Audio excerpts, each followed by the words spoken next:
Hello guys, welcome back to our channel. आज के আমি ফুলকপি রান্না করব। ফুলকপিটা একটু জলে ফুটিয়ে নিয়েছি, সেদ্ধ করে না ফুটিয়ে নিয়েছি। এদিকে মশলা, টমেটো, পেঁয়াজ কুচি, আদা, কাঁচা লঙ্কা, এদিকে মাছ, বাড়ির পুকুরের মাছ, এইদিকে বড়ি আর সিম। এবার আমি প্রথমে মাছগুলোকে ভেজে নেব। কড়াইতে দিয়ে দেবো সর্ষের তেল।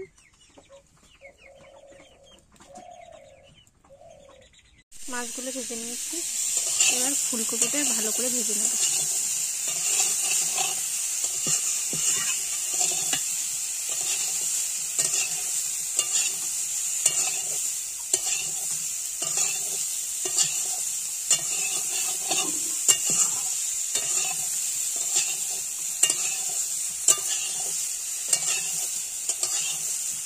এদিকে ফুলকপি ভেজে তুলে নিয়েছি, আলু আর সিমটা ভেজে নিয়েছি।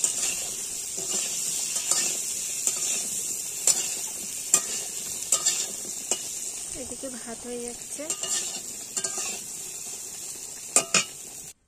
সব ভাজাভাজি করে তুলে নিয়েছি। এবার কড়াইতে দিয়ে দেব ফোড়ন, জিরে, পেঁয়াজ কুচি,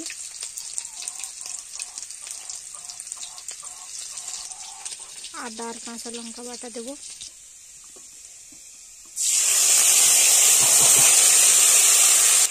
টমেটো, কাঁচা লঙ্কা চেরা, লঙ্কা গুঁড়ো, আদা দিয়ে ভালো করে কষিয়ে নেব মশলাটা।